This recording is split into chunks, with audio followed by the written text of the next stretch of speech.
esialgu on siis see riigi eriplaneerimise taotlus, ehk siis natukene rääkida, et mis see on ja millal otsust on oodata ja kuidas otsustamise protsess siis toimub, et kas algatada või mitte. Ja hästi palju on meil küsitud jahutusvee mõju kohta Kunda lahes. Et see uuring sai nüüd valmis, et oleme lubanud teile pikalt seda tutvustatud kohe, kui ta valmis on, et nüüd detsembris ta saigi meil valmis ja selle värsked tulemused siis saan teile ka näidata. Ja ma ei tea, kuidas me kokku lepime, et kui teil on küsimusi, küsige kohe ja osad inimesed küsivad, et neil on piiratud aeg, et kas me äkki näiteks lepime kokku, et me räägime need teemad ära ja nendel inimestel siis, kellel on kiire, kui rohkem küsimusi ei ole, saavad ära minna ja teised saavad jääda ja saame arutada siis ka kõikidel muudel teemadel, mis iganes meelel või südamel on, et kas edasi selline korralduslik pool sobiks teile? Okei, väga hea. Et kõigepealt riigi eriplaneeringu taotlusest, et 14. jaanuar andsime siis ametlikult selle taotluse sisse. Majandus- ja Kommunikatsiooniministeerium on siis vastutav riigi eriplaneerimise eest. Ja mis siis nüüd edasi saama hakkab, Majandus- ja Kommunikatsiooniministeerium kontrollib selle taotlust, vaatab seda sisu, vaatab, kas infot on piisavalt, et saaks langetada otsust või tuleb seda infot täiendada. See taotlus saadetakse siis ka kõikidele teistele ametiasutustele, nagu ma ei tea, Kiirgusamet, Tehnilise Järelevalveamet, Keskkonnaamet ja nii edasi, arvamuse avaldamiseks, et kas infot on piisavalt, kas nende arvates saab planeeringut algatada või ei saa.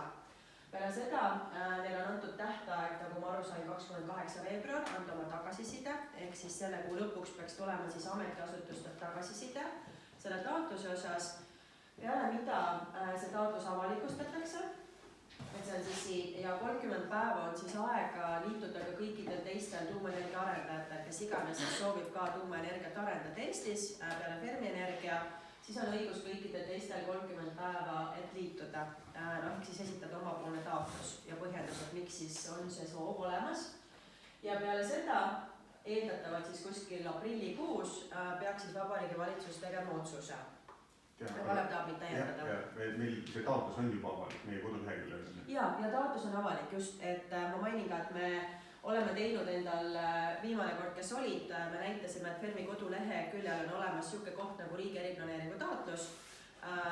Fermi kodukalt leiate selle viitega ja seal on siis üleval juba täismahus taotlus, seal on üleval lisad kõik, mis ei ole ärisaladus. Seal me paneme üles ka jooksvalt kõik meie need infokoosolekud, mida me lindistame, infokoosolekute presentatsioonid on seal üleval, ehk siis presentatsiooni viimane slaid on ka viide sinna, kuidas sinna saab. Nii et kõik see info on seal olemas, te saate vaadata ja nagu me oleme kokku leppinud, et me hoiame asjad avalikud ja kõigil on võimalus siis lugeda ja siis te teate, et mis toimub. Aga et lihtsalt tähtaegadest, et te siis teate, et kuskil aprillikuus see nüüd sõltub natukene riigist, kas on tekib lisaküsimusi, kas tekib lisamenetlust või mitte, aga positiivse stsenaariumi korral siis peaks kuskil aprill 2025 siis tulemas otsus, kas riigi eriplaneering algatatakse või mitte. Ja seda ilmselt olete mitu korda näinud seda ajakava, et suvel, eks ole, Riigikogu tegigi siis teadliku otsuse, et luuakse siis tuumaseadus ja võimaldatakse siis tuumaenergia arendamiseks Eesti riigis. Hetkel ongi siis meil sisse antud taotlus, ehk siis nüüd, kui tuleb positiivne otsus, siis algatataksegi riigi eriplaneeringu taotlus ja me liigume siis esimesse etappi.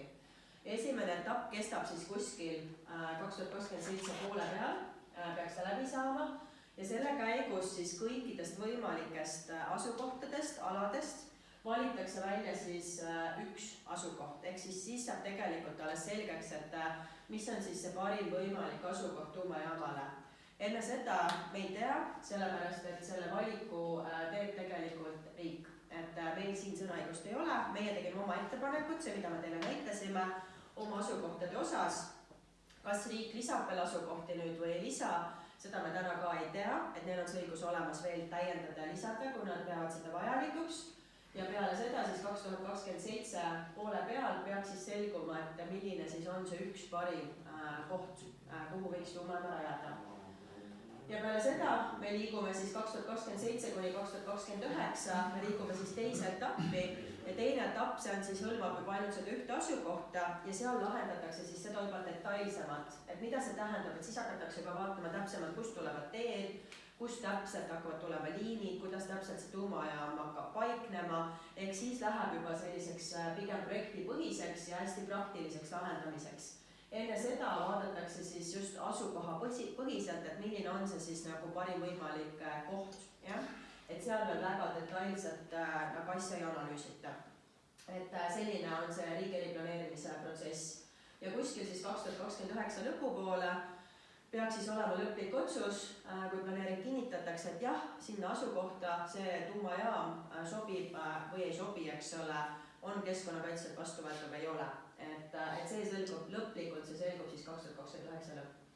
Peale mida siis hakkab juba regulaator toimetama, vaatame üle tuumajaama ohutust ja ehitusperiood on siis kuskil 4 aastat, et positiivse stsenaariumi korral siis kuskil 2035 lõpp võiks siis tulla tuumajaamast esimene elekter.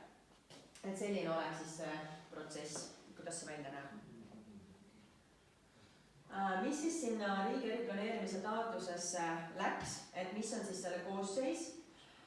2 reaktorit, ehk siis ühel tuumajaamal on 2 väikest reaktorit, kontorid, koolituskeskused, mis käivad siis sinna juurde, ladutöökoda, sellised toetavad ruumid, jahutustornid, need on need pisikesed uus tehnoloogia, millest me oleme varem ka rääkinud, mitte need suured, mida te tavaliselt näete piltide peal.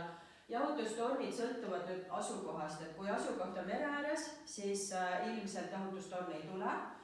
Kui asukoht on kaugemal mere ääres, siis on ilmselt, siis on selgelt jahutustornid vajalikud, ehk siis need on 2 erinevat jahutuslahendust, otsejahutus või jahutustornid. Ja lõplik otsus selgubki siis, kui me oleme läbi viinud siis keskkonnamõjude hindamised, erinevad uuringud ja peale seda saame aru, et mis on siis see parim jahutuslahendus. Jaotla, ehk siis tuumajaam peab liituma ka võrguga ja pärast ma näitan planeeringuala suuremalt, ehk siis ka lõpuks ikkagi vaadatakse, aga kuidas see võrk siis jooksma hakkab ja kuhu ta läheb, ehk siis me hakkame koostööd tegema ka Eleringiga. Ja siin on siis topeltaed ümber siis nende reaktorite, et muu ala siis ei ole see tõesti väga rangelt piiratud. Siin on üks pilt näha lihtsalt, et osad on küsinud, et mis mujal toimub, et me oleme rääkinud varem ka, kes on käinud, et Kanadas tahetakse ehitada siis samasugust reaktorit, eks ole, ja nüüd ma saan aru, et veel lisareaktorid juurde lisaks selle esimesele. Ja seal siis tegelikult juba ettevalmistavad tööd käivad. Ma ei tea, Kalev, tahad sa äkki natuke ise rohkem sellest rääkida? Jaa. Tere, minu nimi on Kalev. Ma käisin eelmine aasta mai siin platsi peal, et siin tehakse vertikaalšahti, milles, kui me seda reaktori tüübi seal selle mudeli peal näha ei ole, et see läheb nagu maa alla kuskil 30 meetrit. Aga see reaktori hoone ise läheb maapõue. Ja siis Tallinna linnas võib ka näha, et tehakse kesklinnas maju, millel lähevad vundamendid päris sügavale. Sest Tallinna linn geoloogiliselt on sama lugu, nagu on seal leti peal, me avastasime, et on need sügavad ürgorud. Et kui meil on need jääajad olnud siin paari miljoni aasta jooksul 3 tükki, et siis nad on ikka selle lugekivi pinnase nagu päris sügavalt ära uhtunud. Ja siin ja siis rajataksegi need hooned, kõrged hooned, mis on 20 rohkem korrus siis vai fundamentidele, mis vaiad lähevad niimoodi 40 meetri sügavusele. Ja siis just EBS-i taga on üks selline suur auk ja siis seal on tehtud diafragma sein on selle nimi, et siis need vaiad on nagu üksteise kõrval niimoodi nagu näpud järjest ja siis see keskmine ala nagu kaevatakse tühjaks selle lahenduse puhul. Ja nagu nende Tallinna siis nende kõrghoonete puhul tehakse siis 2, 3, 4, võib-olla isegi 5 korrust parkimismaja, et maja alla saaks parkida ja siis ka kaevatakse välja ja siis tekibki nagu see tühi pind. Et siin tehakse just seda diafragma seina, 2 puurimisseadet, 1 ja 2. Jah, okei. Ja see plats, mille peal seda tehakse, on siin 4 tükki plaanitakse siia ära teha, et ära paigutada. Et siin kõrval on Darlingtoni juba toimiv tuumajaam. Ja mis siin on huvitav ja eripärane selle Darlingtoni puhul ja mis on sarnane Kundaga. neil on ka tsemenditehased kohe siin kohe külje all, et selles mõttes päris sarnane. Ja nendel on jahutusveekoguks ei ole meri, vaid on Ontario järv, mis on päris suur järv, sihuke pool Läänemerd. Soome lahes suurem natukene, et teist kallast igastahes ei näe. Ja teisel pool on siis need kurjad ameeriklased, kes nüüd tahavad Kanadat üle võtta. Aga küll nad sõbraks saavad. Ja siis neil on see lugu, et neil on natukene sarnane meiega, et nad on klindi peal. Et meie klint on natukene kõrgem, 40 meetrit, ma olen siin käinud, see on kuskil 30 meetrit. Ja nad ei tohi siit seda klinti ära, vanasti tehti niimoodi, et see klint nagu võeti, kuidas siis öelda, veetasa suhteliselt, aga tänapäeval need looduskaitsenõuded on natuke rangemad ja siin on neil kaldapääsukesed, ka kaitstud liik seal Kanadas ja nad ei tohi nende elupaikasid häirida. Mida nad teevad, siis on siin on see vertikaalšaht, mis on reaktori oma on natuke kaugemal, aga see, mis on siin kalda lähedal, on teine šaht, mis on siis ka selline päris sügav, see ehitusanimatsioon ka, nad teevad tunneli järve alla, kus siis ühtepidi vesi voolab, jahutusvesi ära ja teiselt poolt võetakse. See on päris unikaalne lahendus. Meil nagu õnneks nii keerulist lahendust vast ei ole vaja. Ja siis see on üks nüüd tehas, millest selle pildi olen ma ise teinud, on Jaapanis. Selline saar on nagu Hokkaido. Ka selline loodus on päris Eesti moodi, et seal tehakse siis suurte reaktorite komponente ja ka selle Kanada reaktori keerulisemad surveanuma sektsioonid toodetakse siis selles tehases. Ja see on selgeks ka, et miks neid surveanumaid toodetakse nii kaua. Et see võib ma räägin pikalt. Ära pikalt räägi, aga konkreetselt. Ja neid toodetakse seal, ja ilmselt meie, kui meie nagu hakkame tellima surveanumat, siis ka toodetakse just selles samas tehases. Et neid tehaseid maailmas liiga palju ei ole. Ja meie konverentsil võite vaadata ka fermi.ee eelmine kolmapäev, täna on kolmapäev, jah, just, oligi siis Eikon, kes on siin Kanadas ehituse peatöövõtja, tegi ettekande, et kuidas nad seda ehitust on ette valmistamas. Ühte asja ma veel, kui ma räägin, et ma selgitaks, et miks me esitasime sellise taotluse, et just sellele reaktori tüübile. Et selleks on kaks väga, või isegi kolm nagu väga olulist põhjust. Üks põhjus tuleneb ühest Eesti Riigikohtu otsusest, millega tühistati Hiiu madala tuulikute teema planeering. See on juba päris mitu aastat tagasi oli, et planeering oli täitsa lõpuni viidud, aga siis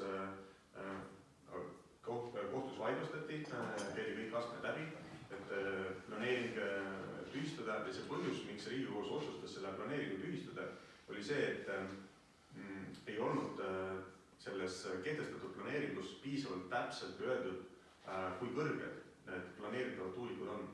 Ehk et kui suur tegelikult see keskkonnamõju on. Ja kohtu otsus oligi see, et keskkonnamõju hindamises peab olema nagu konkreetne, et milline on tegelikult mõju. Järelikult ka meie reaktori puhul on, et mille kaalusime 2022 kolme erinevat reaktori tüüpi, nende kõigi puhul oleks erinevad võimsused olnud, ehk et ka erinev maa kasutus, erinev vee kasutus, et selles mõttes, et erineva võimsusega ja ka jäätmete käitus oleks või mahud oleksid olnud mõnevõrra erinevad ja ka ehitustegevuse intensiivsus mõnevõrra erinev. Et seetõttu, et me ei tahtnud seda riski võtta, et teeme ebamäärase tehnoloogiaga planeeringusse, siis seda õiguslikku riski arvestades seda Riigikohtu otsust ei saa võtta enda. Teine põhjus on see, et see planeerimine ja töö, mida me teeme, see peab olema nagu majanduslikult põhjendatud. Ja majanduslikult saab olla põhjendatud siis, kui see reaktoritüübi rajamine on ikkagi usutav ja see usutav on ainult sellisel juhul, kui esimene omatüübiline tegelikult kindlalt rajatakse. Ja see oli ka nagu see alus, miks me 2022 lõpus selle reaktoritüübi välja valisime, sest kõigist nendest 3 reaktoritüübist, mida me kaalusime, Rolls-Royce NewScale ja siis see PWRX 300 on see reaktor, mis kindlalt läheb nagu ehitusse.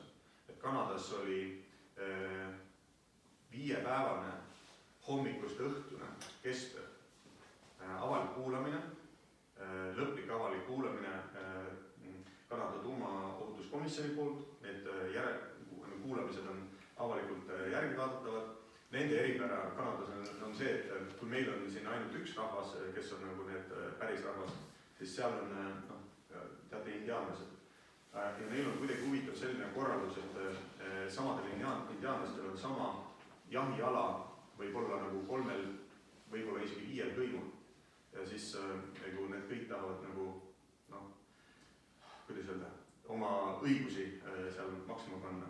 Et see on seal unikaalne ja miks seal nagu nii pikalt ja põhjalikult see hindamine käis. Ja et see kindlalt läheb ehitusse, et Kanadas et tõesti on positiivsed rahastusotsused teinud nii esimese ja kui esimene läheb mingil määral edukalt, mitte mingil määral, aga plaanipäraselt, siis ka teine, 3., 4. samas asukohas ja on ka teised kliendid, eriti meie Poola partnerid. Just eile tuli uudis, et poolakad on meist mitu sammu ees, et nad on ühes asukohas, mis on Lõuna-Poolas, neil on juba heaks kiidetud keskkonnamõju hindamise programm sealse keskkonna direktori poolt ja nüüd oli 2, eile ametlikult kinnitati ka seal siis selle sealse Keskkonnaameti poolt 2 teise asukoha siis keskkonnamõju hindamise ja planeerimise keskkonnamõju programm. Täpselt, nad on ju ka Euroopa Liidus ja neil on sama nagu õigus ja rakendub, et kuidas keskkonnamõjusid tuleb hinnata. Nii et see on väga hea referents nagu meie jaoks, et Poolakad liiguvad meist vähemalt 2 aastat ees. Ja sama tehnoloogia selles just, täpselt. Ja nende plaan on arvestades Poola suurust, kui palju seal on kivisöejaamu vaja kinni panna, siis nende vajadus on seal 10, eesmärk on neil kuskil 24 reaktorit, et mitu asukohta, kus 4 reaktorit rajatakse sama tüübilist, aga me oleme ka paljudel ütelnud, et miks te ei tee 4. Eestis me peame olema natukene jalad maas, vaatame, kui suured me oleme või väiksed ja 2 tükki on ka ikka väga suur pingutus. Et see selgitab seda, et miks me esitasime selle tehnoloogia ja miks 2 reaktorit, et energia mõttes on 2 reaktorit parajalt suur, aga ei hakka nagu, me ei ole nagu nii ambitsioonikad või ennast täis, et me hakkame nagu Eesti energeetikat domineerima, et 2 reaktorit annab siis 600 megavatti, et kui Elering prognoosib, et 2035 meil peaks olema 1200 megavatti kindlat tootmisvõimsust ja siis on taastuvenergia sinna otsa. Ja Baltikumi pilti vaadates ma pärast siis näitan. See 2 aastat tagasi te läksite ju, et 4 reaktorit oli kogu aeg. Jaa, alguses me olime natukene, eks vaata iga inimene õpib ju või organisatsioon õpib ja saabki targemaks, et see praegu on nii, et selle 2-ga nagu lähete edasi ja siis pärast selle 2-ga tuleb veel 2 juurde. Sest mõttes praegune taotlus on 2 ja ka 2 nagu reaktori, ütleme, meie nii energeetika pilti vaadates kui ka vaadates seda, et kui rahaliselt, kui kallis see on, kui keerukas see on, siis täna pole mõtet spekuleerida 3. ja 4. üle. Et ütleme, meie mõistes ikkagi, kui väike me nagu oleme, et siis ma arvan, et see on täiesti ennatlik on nagu spekuleerida selle üle, et kas tekib kunagi vajadus, näete, Estonian Cell mõtles ka kunagi, et võib-olla teevad paberivabriku ka, aga ei ole, võta näpust, et sest mõttes praegu tasub keskendume ikkagi 2 reaktorile, aga selle nagu elluviimine on nii, et on nagu ikka väga tõsine. Kes oskaks, oleks juba väga näiteks inimene. Huvitav, aga selle siin vahepeal oli Euroopa direktiivid, kõik need tuumajaamad, mis on Leedus, Lätis, Valgevene piires, Saksamaal, et need tuleb kinni panna. Nii, selgitan. Et me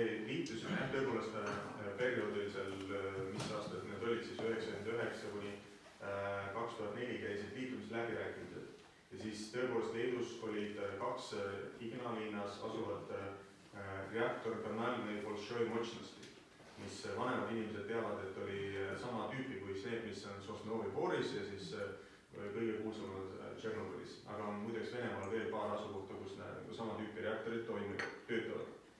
Et ja eriti teate ju, et sakslased on need, kes on väga mures tuumaenergia ohutuse pärast ja nemad olid kõige kindlameelsemad, kes nõudsid, et liitumistingimusena leedukad panevad selle kinni. Omapoolse pakkumine oli siis nagu Euroopa Liidu poolt, et nad aitavad neid sulgemiskulusid katta. Aga Lätis oli kunagi uurimisreaktor Salzpilsis, aga nagu elektrireaktorid seal ei olnud. Ja meil, eks ole, kes teab, kes on käinud, Paldiskis olid need kuidas siis öelda, allveelaevade treeningureaktorid, mida me siis osaliselt oleme koos rootslastega kõik komisjoneerinud, nii et see on meie see nõukogude pärand. Ei, ma sellepärast, et praegu selline, te teete väga suure töö ära, nagu et see eeltööd ja kõik tuleb. Ja korraga tuleb saate imelik nagu ettepanek ja te ei saagi seda lõpetada. Kas on selline täielik 100% kindlus, et Euroopas ei teki takistusega? Euroopa Liidust ma arvan, et ei teki, et rääkides Euroopa Liidust. Et number 1 on see, et Euroopa Liidus siiski on see energia- ja kliimapoliitika on suunatud sellele, et 2050. aastaks saavutada süsinikneutraalsus. Selle üle võib vaielda, aga ütleme nii, et minul on väga kurb sellepärast, et Tartu maratoni sellepärast see aasta ei toimu või toimub seal Alutagusel mitte tavalise raja peal.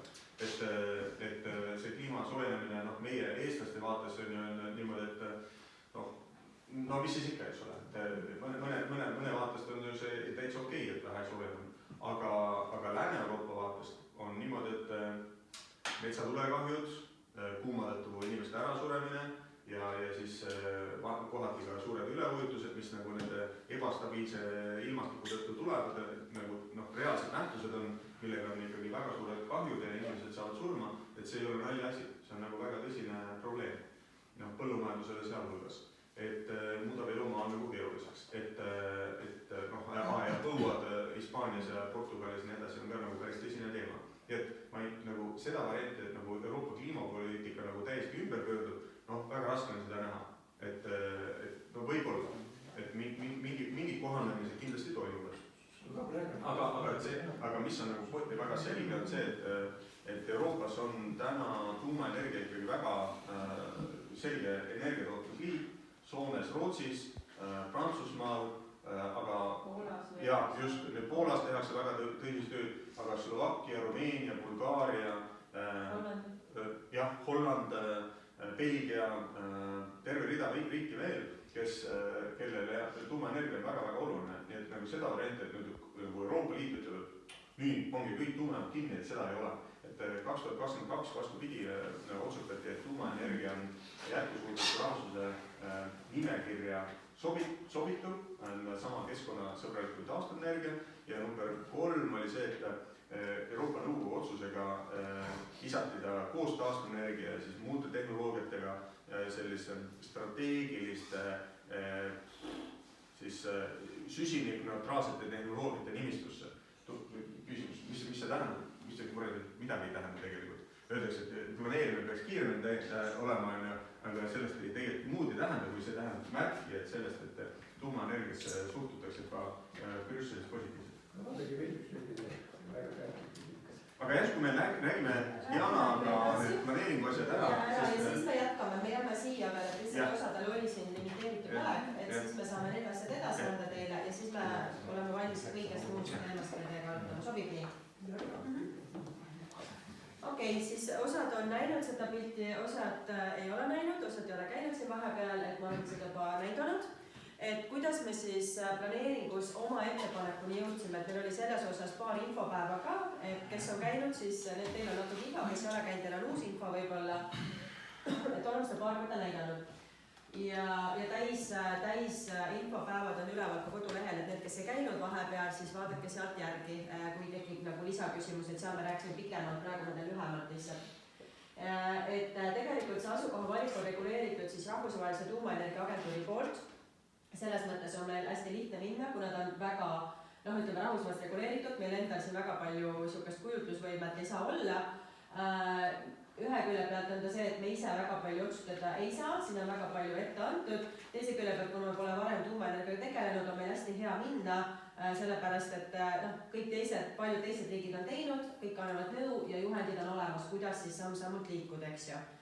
Ja siin on siis näha see riigi uuring, kus riik siis tuvastas, rohelised on sellised potentsiaalsemad, sinised on natuke vähem potentsiaalsemad alad, kuhu siis tuumajaam põhimõtteliselt võiks tulla, aga selles uuringus vaadati lihtsalt looduskaitsepiiranguid, murrangualasid, aga ei arvestatud võrgu liitumisega, eks ju. Et seal vaadati lihtsalt seda alla, kuhu füüsiliselt tuumajaam võiks tulla. Midagi rohkem ei vaadatud teid, ei vaadatud ühendusi, ei vaadatud sadamaid, ei vaadatud liitumisvõimalusi võrguga. Aga kuna tuumajaam on üks tervik, et ilma võrguühenduseta ta funktsioneerida ei saa, selle tõttu tegelikult ütleme niimoodi, päris paljud alad kukkusid edaspidise analüüsi käigus ära, pluss jahutusvee lahendus, eks ole. Ja siin on lihtsalt näidatud etapid, et Rahvusvahelise tuumaenergia agentuuri poolt on nad samamoodi defineeritud, kõigepealt on alauuring, ehk siis ongi sa vaatad kogu riiki ja tuvastad, kas üldse põhimõtteliselt on mingigi ala, kuhu on võimalik tuumajaama rajada, kui vastus on jah, siis hakkad edasi uurima. Siis edasi on Rahvusvahelise tuumaenergia agentuuri poolt antud, et sa sõelud, et nende juhendis on selgelt välja toodud, et ei ole mõtet hakata planeeringut tegema kõikidel aladele, millel ei ole ka potentsiaali või mis ei ole majanduslikult mõistlik. Ehk siis ta peab olema ikkagi majanduslikult mõistlik, sest et kui tuumajaam ei ole majanduslikult mõistlik, siis energiahind tuleb liiga kallis ja ühiskond sellest ei võida. Et küsimus on, et mis on kõige odavam, küsimus on, mis on mõistlik ja optimaalne, eks ju. Ehk sa pead välja selekteerima need alad, mis on siis mõistlikud, kus on tehniliselt teostatav ja mõistlik. Ja peale seda, see oleks siis tegelikult juba nagu selline ühe faas, peale seda toimubki sul ühe ala valik, ehk kõigepealt on suur pott, siis sa vaatad seda väiksemaks, eks ole, mis on need mõistlikud alad ja siis sa hakkad neid juba lähemalt uurima. Peale seda sa valid välja ühe ala ja siis sa hakkad seda ala kirjeldama, ehk see ongi juba see detailne lahendus, et mis on selle konkreetse ala keskkonnatingimused, olud, väga täpne geoloogia juba, eks ole, kogukonna soovid, kuhu need teed tulevad, kuhu nad ei tohiks tulla ja nii edasi ja nii edasi. Ehk siin on siis juba see ala kirjeldamine, meie mõistes siis riigi eriplaneeringu etapp 2. Et need lähevad väga hästi kokku, lihtsalt kuskil mujal väga ma ei tea maailmas, et oleks selline asi nagu riigi eriplaneering. Soomes näiteks on niimoodi, et arendaja lepib ise kokku inimestega, valdadega, teeb keskkonnamõju hindamise ära, omandab maa ja siis alles hakkab tegelikult taotlema luba, eks ole, tuumajaamale. Et seal ei ole sellist suurt riiklikku protsessi. Et me oleme selles osas natukene teistmoodi meie seadusruum ja õigusruum kui näiteks naaberriikides. Soomes täiesti arendaja otsustab? Jah. Arendaja ise valib ala. Loomulikult peab see kooskõlastama seda kohaliku omavalitsusega, aga seal ei ole sellist asja, et riik otsustab, kuhu see tuleb, et see on tegelikult arendaja otsus. Et meil sellist asja ei ole. Meil tegelikult need suured objektid on riigi otsus, on ju riigi eriplaneeringu alusel. See on see vahe, miks me selle tegime, et luua natuke selgust, et mida riigi eriplaneering üldse rahvusvaheliselt tähendab. Kuna ka Rahvusvaheline tuumaenergia agentuur tuleb meil auditeerima, ta juba käis, ta tuleb uuesti pärast vaatama, et kuidas me ala valisime. Ehk siis, et oleks aru saada, et mida meie planeering tähendab, mis etapp on mis ja kuidas ta üldse siis kokku läheb siis selle protsessiga, mis on nagu rahvusvaheline praktika. Aga tegelikult läheb päris hästi kokku, et loogika läheb kokku iseenesest, lihtsalt riigil on suurem osakaal.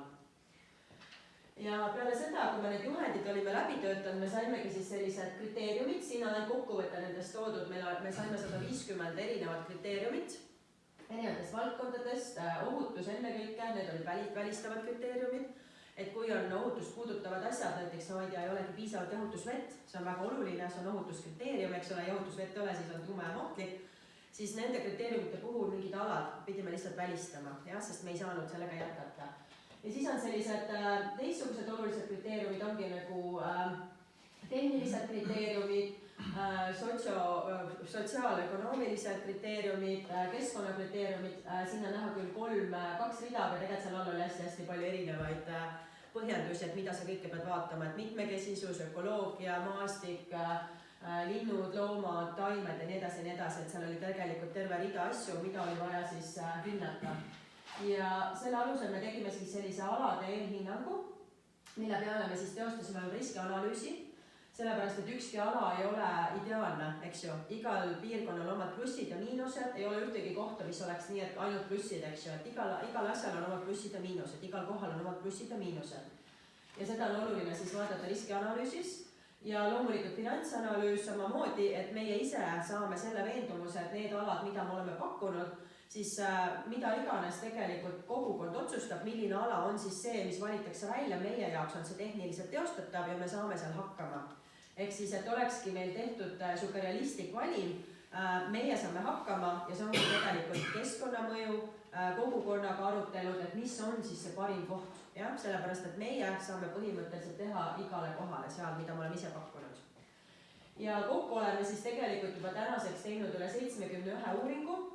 Meil on kuskil üle 32 partneri juba tänaseks ja me oleme siis juba eeluuringutele siis tegelikult investeerinud eeluuringutesse 1,4 miljonit eurot. Ja see on ainult eeluuringud, sest et riigi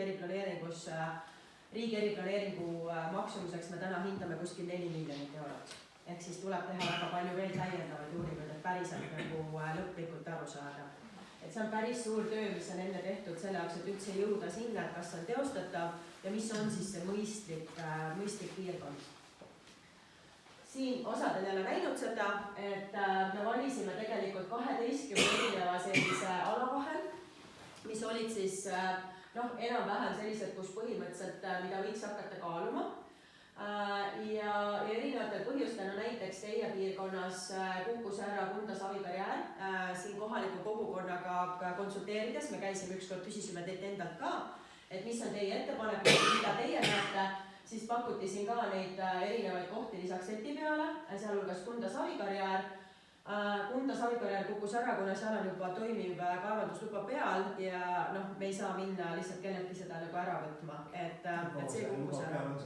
See on, ise ma mäletan, see oli ikkagi niimoodi, et isegi eelmise aega ei jõua, et nad plaanisid seda veel laiendada, neil oli plaan laiendada, nii et selles mõttes ajaliselt, oleks ta lõppenud, see oleks nagu loogiline, aga kahjuks jah, see kukkus ära meil. Aidu kukkus ära, teised jäid Lüganusa, Mets, Moldova, Rand on meil on taotluses sees. Aidu kukkus ära sellepärast, et seal ei olnud piisavalt jahutusvett. Et iseenesest meile see piirkond väga meeldis, et see vana karjääri ala, eks oleks loogiline sinna teha. Teed olid olemas, mõtlesime, et ka vett on palju, kaevandusvett, aga tegelikult uuringus selgus, et kuna Purtse jõe veebilants on selline, et seal juba täna tegelikult suveperioodil on vett vähem kui vaja, et säiliks siis kalastik ja ökoloogiline keskkond jões, siis iga gramm, mida sealt ära võtad, iga liiter, mis ära võtad, tegelikult mõjutab veelt väga palju, seda jõe just kvaliteeti väga palju. Ja kuna seal on ka teisi projekte, mis tulevad enne meid, näiteks Viru Keemiagrupp, eks ole, teeb omad tselluloositehast ja plaanib ka sealt vett võtta, siis arvutused näitasid, et puhtalt teoreetiliselt me võib-olla mahuks ära, aga keskkonnakaitseliselt see jõgi kannataks nii palju, suveperioodil muutuks olukord tal veel hullemaks, et keskkonnakaitseliselt sellel asjal oleks mõttekust. Pluss meie enda jaoks me julgenud riskida sellega, et me peame arvestama 100-aastase perioodiga, kliima soojenemisega, et mis saab siis, kui seda vett jääb veel vähemaks, tuumajaama puhul vesi on lihtsalt nii kriitiline. Ja selle tõttu me pidime täna selle Aidu välistama. Vaatasime ka Keibut, see oleks olnud ka päris hea mere ääres selline klindi peal asukoht, aga Keibule ei murranguala liiga lähedale ja murranguala on tegelikult üks ohutuskriteerium juhendite alusel ja kuna see liiga lähedale, siis tegelikult see on nagu ohutusalane kriteerium, mille tõttu me pidime Keibu välistama, sest et murranguala jäi sinna liiga lähedale. Kuusalu vald, Loksa oli üks piirkond ka mere ääres, mis iseenesest väga hea. Aga seal tekkis see teema, et ümber Loksa on siis Naturaala mets. Et põhimõtteliselt tehniliste kriteeriumite alusel tuumajaama me sinna rajada saaks, aga me ei saa sinna võrku tuua mitte kuidagi, sellepärast et läbi metsa, kuna ta ümbritseb seda väga niimoodi suurelt, siis läbi selle looduskaitsealuse metsa seda võrku rajada ei saa. Varbla oli ka üks kandidaatidest, mida me vaatasime. Seal oli siis selline teema, et sellel alal, mida riik pakkus nii ühele kui teisele poole jäi looduskaitseala pluss kolmandale osale, mis jäi täitsa sinna kohe täiesti külje alla, on planeeritav looduskaitseala, ehk siis ta oli nagu ümbritsetud kaitsealastest liikidest ja looduskaitsealadest, pluss seal seal oli ka mereveepõhi, et noh, kes on Pärnus käinud, te teate, et enne väsid ära, kui rinnuni vette jõuad, eks ju, et kuna see veepõhi on ka nii madal, et siis see jahutuslahendus on seal nagu väga keeruline. Ja Paldiski välistas siis tegelikult riik ise, Kaitseministeerium välistas selle kaitselistel kaalutlustel, meie neid põhjuseid ei tea, noh ilmselt ei tohigi teada. Ma küsiks üle. Ja. Teil oli üks kandidaat, oli veel, see oli Kaberneeme. Et miks see nagu valikust välja jäi? Kaberneeme tegelikult välistas riik, kui sa loed riigi uuringu. uuringu. See teie valikus ja te ütlesite ju paar aastat tagasi, miks ta välja jäi. Ja, aga nüüd, kui sa nüüd vaatad, siis tolle ajal ei olnud veel seda uuringut valmis. Ja kuna riik tegi oma uuringu ja riik tegelikult selekteeris alad ja tegi sinna peale ka sotsiaalmajandusliku hinnangu, siis ta tegelikult andis oma soovituse, mis on need kõige mõistlikumad alad, kus on see kõige parem keskkonnakaitseline ja sotsiaalmajanduslik sobivus. Ja seal tegelikult Kaberneemet enam ei olnud. Kaberneeme ju täitsa tore kohta seal. No ütleme niimoodi, et me peame lähtuma praegu riigi asjadest, sellepärast, et kui meie ise võtame midagi, mida riik on välistanud, siis seal on juba ilmselt konflikt, eks ju. 2 aastat tagasi te ütlesite, et Kaberneeme välistasite selleks, et seal olid inimesed vastu, kohalikud inimesed. Teil ei võetud selle jutule, et siuke lausegis.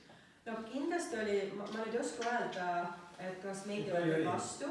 Sotsiaalmajanduslikult jah, meil võib-olla tõesti, ma ise ei ole seal käinud, mul endal kogemus puudub, ma veel ei töötan siis Vermis, aga võib-olla see sotsiaalmajanduslik sobivus ei olnud seal piisavalt hea, jah. Aga riik sellega ise välistas, et tegelikult meie lähtusime täna sellest, mis on riigi soovitused, ka juhendite alusel me peame tegema koostööd riigiga ja kui riik leiab, et selle peaks lisama, siis uurime ka seda. Ja mis need põhjused on, miks siis meie jaoks jäi tegelikult Lüganuse, Viru, Nigula sõelal on see, et väga hea bioloogiline sobivus, mitte kõikides asukohtades, aga väga paljudes asukohtades. Merepõhja lähedus ja just mis on nagu oluline ka merepõhja sügavnemine, et siin läheb tegelikult põhjas läheb merepõhi oluliselt kiiremini sügavaks kui läänes. See on oluline kriteerium meie jaoks. Erinevate tööstusalade olemasolu, ehk siin on tegelikult suurtootjad ja suurtarbijaid. Siin on, mis on hästi oluline, on see, et siin on tegelikult vajalik oskusteabega inimesed ja tuumajaamas ei pea töötama tuumafüüsikud, et siin oli varasem ka küsimus, et kes töötab tuumajaamas. Tuumajaamas tegelikult on piisav ka rahvusvahelise praktika alusel kutseharidusega inimesed, nagu sarnaselt põlevkiviga, et seal ei ole põlevkivikeemikud, et inimesed, kes teavad, mis on torud, mis on rõhk, kes oskavad luksõppatööd, kellel on tehniline taip, nemad saavad spetsiaalse koolituse, lähevad väljaõppele, nemad on tegelikult need, kes on parim tööjõud meile. Ja kuna siin kandis on tööstus ja siin kandis on meil energeetika ja suure tõenäosusega põlevkivienergeetika, vaadates seadusandlust, eks ole, läheb kinni, siis need inimesed oleks meile väga, väga teretulnud ja väga hea tööjõud. Hea sotsiaalmajanduslik sobivus, ehk siis ka lisanduvate töökohtade näol, et kuna seda piirkonda ka riik soovib eelisarendada, jah, Ida-Virumaadel eriti, aga ka Lääne-Virumaal. Hea koostöö on meil olnud ikkagi vallaelanike ja vallaametnikega. Vallaelanikega ka, et me oleme teinud ka küsitlust tegelikult üle 50% toetab tuumajaama selles piirkonnas, et kindlasti kõigile meeldib. Kuidas? Üle 50-52%. Sest mäletan, kui küsitlus tegite ka, siis ütlesite, et küsitlesite siin Viru-Nigula valla inimestelt, et kui palju toetavad ja siis ma just küsisin teie käest seda, et kui mitme inimese käest Letitut küsiti, et kus see piirkond kõige rohkem puudutab, siis te ütlesite, et sealt vist oli üks inimene. See võeti proportsionaalselt elanike arvuga, et kuna on üks vald ja teie erinevad külad on erinevate rahvaarvuga, siis võeti proportsionaalselt. Et see oleks esinduslik ja see on ainult Letipea, siit puudutama võib-olla jõuan sinna, et see ala on oluliselt suurem, see ei ole ainult Letipea, et selle tõttu Letipea on oluline, Letipea inimeste arvamus on oluline, aga te ei ole ainukesed, kelle arvamus loeb, ehk siis inimesi on veel, kes arvavad. Et selle tõttu loomulikult te peate oma arvamuse välja ütlema, alati neid, kes on poolt, alati neid, kes on vastu, see on normaalne, see on demokraatia ja nii peabki olema. Ja see tulebki välja öelda, mis iganes arvamus on. Letipea inimesed on 100% poolt, siis kui see tuumajaam läheb näiteks Pärnusse. Meil on 100% täis poolt. Me võtame seda arvesse, te olete oma arvamust avaldanud, me teame seda ja loomulikult teil on õigus oma arvamusele, see on okei. Milline on siis planeeringuala? Planeeringuala, ta on päris päris suur ja sinna kollasega on siis näidatud need kohad, mis on füüsiline tuumajaama asukoht, mida me oleme pakkunud, kuhu füüsiliselt võiks tulla tuumajaam. Miks on ta nii suur, ongi selle tõttu, et sul on vaja jahutuslahendused ära lahendada, erinevad teed, sul on vaja liinid rajada, eks ole, ehk siis tegelikult see ala on suurem just selle tõttu, et ta on komplekssem lahendus kui ainult see tuumajaama füüsiline ala ja siin me peamegi siis koostööd tegema ka Eleringiga. Ja täna vähemalt me oleme saanud indikatsiooni Majandus-Kommunikatsiooniministeeriumit, et inimeste jaoks oleks see lihtsam, see tuleb üks planeering, et ei pea hakkama mingite erinevate planeeringute vahel hüppama, et see tuleb kõik üks kompleksne lahendus, meie teeme koostööd, teie jaoks on see põhimõtteliselt üks asi, et inimesed saavad aru, et kuhu tuumajaam tuleb, kuidas need liinid tulevad ja nii edasi, et oleks oluliselt lihtsam seda suurt pilti hoomata ja aru saada ka kohalikul kogukonnal. Et sellepärast on see ala oluliselt suurem. Ja kas selle osas on teil küsimus, et ma läheks edasi selle jahutusvee mõju teemaga, see on nüüd natukene teine teema, et kas te tahate selles osas midagi küsida? Ja. Kahjuks ei ole jah, ma siin esimest korda siin koosolekul, aga sellisel koosolekul. Mul on küsimus nüüd, ma sain nii aru, et jaama ehitab teie firma. Alltöövõtjatega, mitte...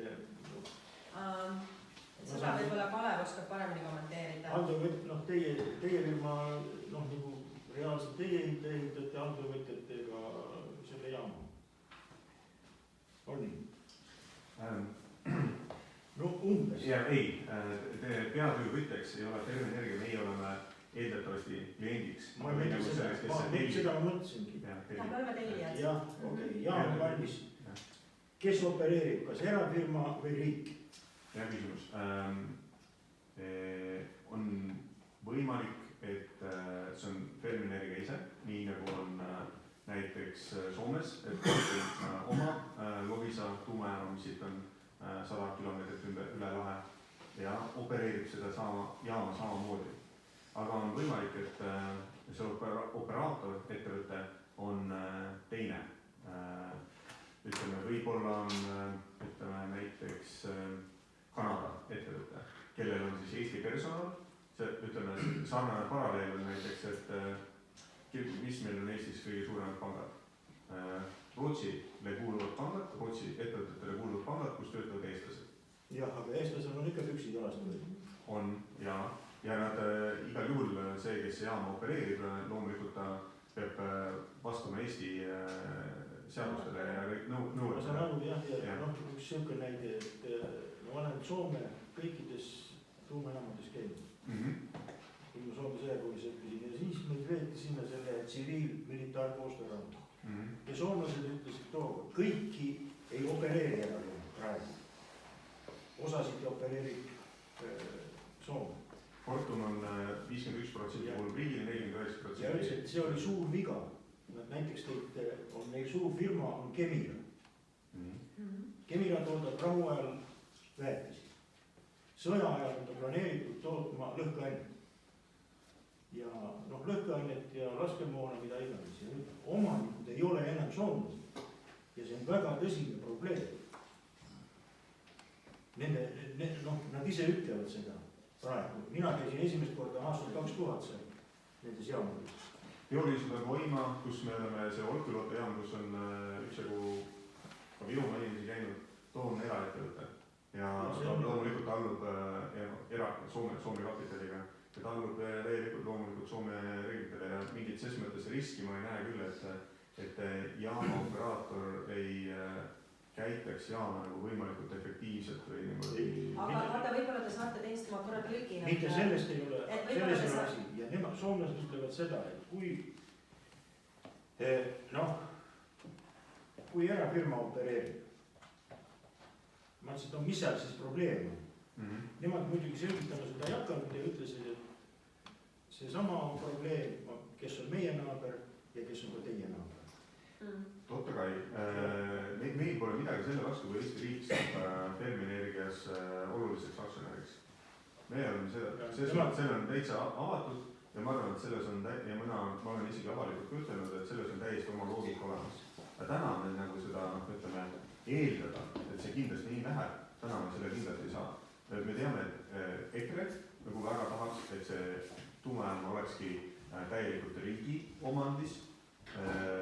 Ja see oli ka üks põhjus, miks nad Riigikogus ei saanud juunis kokkuleppele, et EKRE jättis poolt hääletamata, muidugi neil oli siis peale seda Euroopa Parlamendi valimised väiksed sisemised eriarvamused ja erimeelsused ka, aga me saame aru, et ka Isamaa nagu mõtleb samas suunas, et milline see osalus peaks olema. Lõpus on see, et tähtis on see, et tuumajaam tuleb, et see on niigi hiljaks läinud.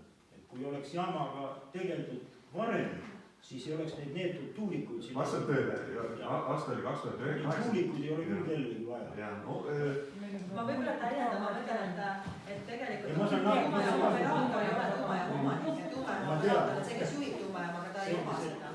Mina sain vastuse, aitäh.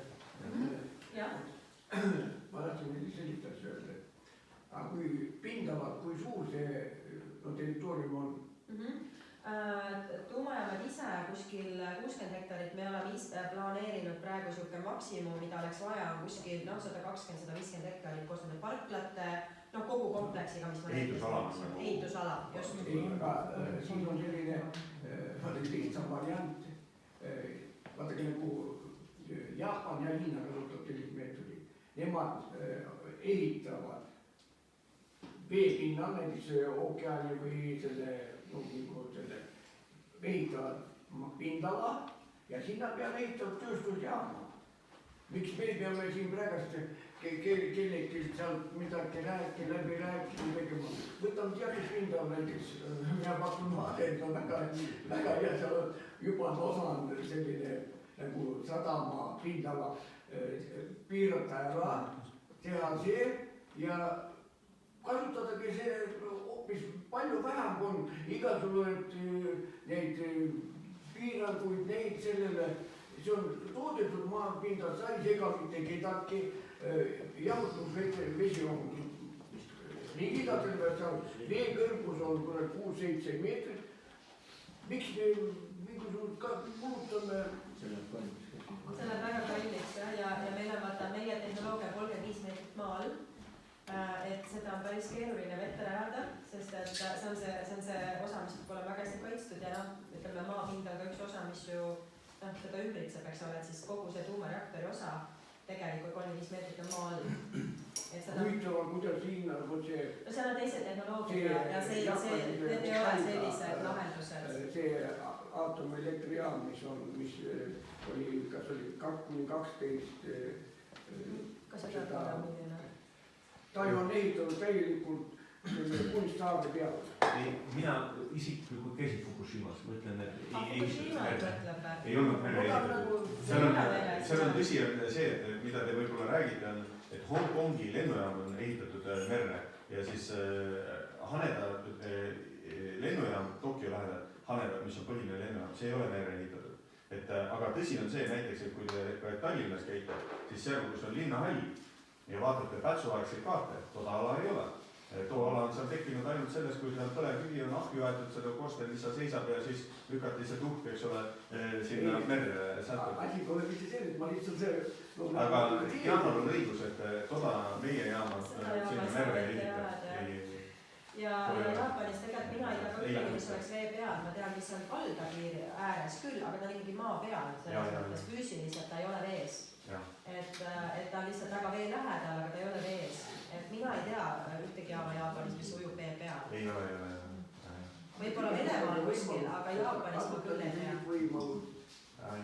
Ja muuseas, meil on väga hea, see alajaam on väga võimas meil, tied on kuni mere. Mis piirkonnast räägib? Aseri. Ikka mingi võims. No,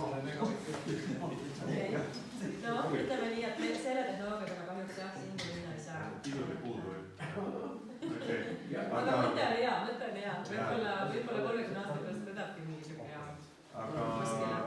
Jah, kas on veel küsimusi selle planeeringu ja selle osas või liigume edasi järgmise teemaga? Kuidas te tunnete? Lähme edasi. Teine teema, mida ta on siis päris mitmeid kordi on siin küsitud, et mis mõju on siis jahutusveel. Ja tõesti, jahutusvesi on üks osa, millel on keskkonnamõju, eks ju, et muidu tuumajaam on siuke füüsiline hoone, sealt ei tule väga palju, kui me põletame, ei tule emissioone, ei tule selliseid haisuteemasid, sellega probleeme tuumajaama puhul ei ole, et ma ise töötasin varem põlevkivitööstuses, seal on rohkem probleeme õhukvaliteediga.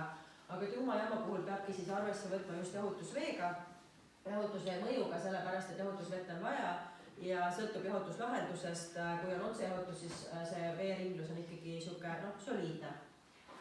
Mitte midagi erilist, Soomes on samamoodi, eks ole, otsejahutus, aga ta on ikkagi soliidne. Ja tellisime siis sellise, see on esmane uuring, et see ei ole veel selline lõplik, et nüüd täpselt selline see mõju on. Mis mõte on see, et see on esmane uuring selle jaoks, et kaardistada ära, kui suur see mõjuala on. Et see läheb planeeringu hankesse samamoodi ülesse ja selle uuringu mõte on nüüd see, et kui eksperdid hakkavad vaatama, et milline on keskkonnamõjude hindamise programm, kui palju vaja uurida, kui suur on uuringuala, siis meil oli vaja aru saada, et kui suurt ala merest jahutusvesi mõjutab selle temperatuuri tõttu, eks ju, sest et ainuke mõju, mis jahutusveel on see temperatuur, sest et ta ei ole kuidagi keemiliselt muudetud, kui on otse jahutus, eks ole, ehk siis tema keskkonnamõju on temperatuur ja kui ta muudab temperatuuri merevees, siis ta mõjutab veeelustikku ja mille tõttu siis tegelikult läbi veeelustiku mõju on siis ka toiduahela mõju, jah. Ja selle jaoks on meil vaja kõigepealt aru saada, kui suur see ala on, mille puhul peab hakkama veeelustikku uurima, sest kogu merd sa ju ei uuri. Ja selle jaoks oli siis läbi viidud see esimene uuring, et kaardistada siis jahutusvett ja vaadata siis, et kuidas see temperatuur levib, kui kaugele ta levib, kui kaugele peaks panema siis selle toru, et ta ei jõuaks kuskile randa, et ei mõjutaks ka randa, ei tekitaks eutrofeerumist ja kui suurt ala peab siis hakkama edasi uurima, et aru saama, mis saab kaladest, mis saab veelustikust ja nii edasi, nii edasi. Et see on siis selle uuringu mõte. Seda teostab Tallinna Tehnikaülikooli Meresüsteemide Instituut ehk sisuliselt nad on ühed parimad, kes teevad tegelikult uuringuid ka Soomele, teevad uuringuid ka, meretuuleparkid ja nii edasi, et neil on olemas väga hea mudel siis kogu meie sellest Soome lahes ja nad on tegelenud siis nende uuringutega aastaid, et hästi hõivatud inimesed, sellepärast meil nii kaua selle uuringuga ka läks. Väga palju tellimusi on neil ja ei saanud kohe löögile. Mis siin siis on alusandmed, et te saate aru, et hetkel on vaadatud siis 2 reaktorit, 2 reaktori puhul siis niisugust kõige hullemat varianti mere jaoks on siis otsejahutus, ehk siis on kõige suurem vooluhulk temperatuuri erinevus on 10 kraadi, ehk siis 10 kraadi mereveest sooja vesi lastakse tagasi. Jah, et kuna see temperatuur äkki kõigub, talvel on ta külmem, suvel on ta soojem, siis reegel on see, et kuskil 10 kraadi soojem vesi tuleb alati tagasi otsejahutuse puhul. Ehk siis temperatuuri erinevus on 10 kraadi ja hetkel on siis modelleeritud sellist kaugust, et 2,5 kilomeetrit rannajoonest ja vaadatud siis, et kuidas see soe vesi hajub, sest et see mudel on niisugune päris korralik. Ja kuna merevesi, te teate, et need hoovused lähevad erinevalt, et see ei ole niimoodi, et sa lased ja siis nii ongi, et tegelikult hakkab hajuma, siis on modelleeritud, et mis siin siis juhtuma hakkab, kas see 2,5 kilomeetrit on piisav, peaks ta olema kaugemal, et see selgub nüüd mõju hindamise käigus, täiendavate uuringute käigus, et kui kaugele peab seda siis suunama. Hetkel on modelleeritud siis kaugusega 2,5 kilomeetrit, ehk siis toru tuleb ette ja 2,5 kilomeetri kaugusel on siis tehtud eeldus, et see jahutusvesi suunatakse siis välja. Ja? Täna on niisugune eeldus, mille kohaselt on tehtud mudelid. Ja siin on siis näha, et see on see letipea, siin on kundalaht ja mida siis mudeli tulemused on näidanud, et kui 2,5 kilomeetrit on siis see täpp, eks ole, kus siis 10 kraadi soojem jahutusvesi tuleb välja, siis talvekuudel 3 kraadi kõrgem ala, ehk siis kui suur on ala, mis saab olema mõjutatud ja vaadatud siis erinevaid temperatuuri vahemikke, et 3 kraadi suurem temperatuur, eks just, kõigepealt saab 10 kraadi soema välja, aga kuna ta seguneb kiiresti ja seguneb selle külma veega, eks ole, siis 10 kraadi ei liigu igale poole, vaid nagu te näete, see punane on siin kuskil 10, et ta hästi ruttu tegelikult seguneb. Ja kuna ta põhjast tuleb, lastakse välja, ta tuleb vee peale hästi kiiresti, soe vesi tuleb üles, siis ta seguneb väga ruttu ära. Ja siin on siis näha, et kui suur on siis see mõjuala ja kui pikalt ta läheb. Ja 3 kraadi kõrgem ala on siis kuskil 0,03 ruutkilomeetrit ja 1 kraad kõrgem ala on siis 0,32 ruutkilomeetrit. See on siis kokku see mõjuala. ja mudel siis näitab, et kuidas ta hakkab siis hajuma, et kuna siin on erinevad hoovused, et kui sa siit lased selle, et kuidas siis natukene see soojem osa, kuidas ta hakkab mõjutama siis seda merd. Et siin on siis pilt talvel, et nagu te näete, et loogiline, eks ju, talvel on vesi külm, ta seguneb hästi kiiresti ja see mõjuala on tegelikult väga väike, aga see uuringuala tuleb umbes siis selline, eks ole, et sa pead ikkagi seda niimoodi arvesse võtma. Suvel on siis samamoodi, 3 kraadi kõrgem ala on kuskil 0,01 kilomeetrit ja 1 kraadi kõrgem ala 0,65 ruutkilomeetrit. Suvel on veetemperatuur niikuinii soojem, et kui sa lased siis 10 kraadi kõrgemat vett, siis siin on näha siis, et kuidas see mõjuala on, et talvel ta nagu võib-olla läheb natukene niisuguse suurema sabaga. Suvel, kuna veetemperatuur on niikuinii soojem, siis see ala on umbes selline, et randada ei jõua, aga seda piirkonda tuleb siin niikuinii paremini uurida, et aru saada siis, et kuidas see mõjutab siis veelustikku, kalastikku ja nii edasi. Et selle jaoks oli vaja niisugune esmane uuring teha ja loomulikult, mida kaugemale sa seda välja lased, seda kiiremini ta seguneb, sest et veepõhi läheb järjest sügavamaks ja mida sügavamalt ta üles tuleb, seda kiiremini ta seguneb ja see pinna peale ei jõua enam väga teistsuguse temperatuuriga vesi. See mudel sobib praegu kogu Põhjaranniku kohta tegelikkuses. Peaks ju sobima.